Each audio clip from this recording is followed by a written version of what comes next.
Hey everybody, welcome back to my Grow Like a Pro YouTube channel. Today is March the 18th and I just wanted to come back for a really fast update video.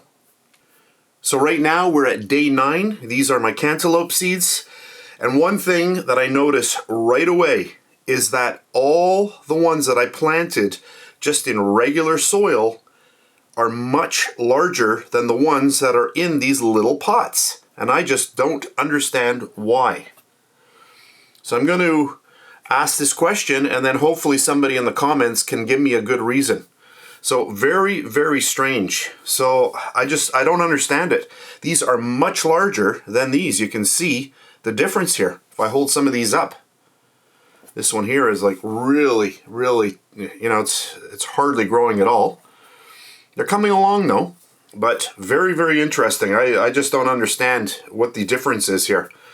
It can't be because they're bound, you know, they're too bound in these little pods, because they just don't have enough growth at this point. So overall, I'm pretty happy. And again, this is day 9. So that's it for this really fast update video.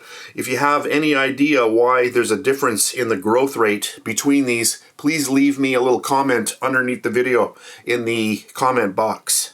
So anyway, I will keep you updated. So that's it for this really fast video, and I'll catch you on the next one.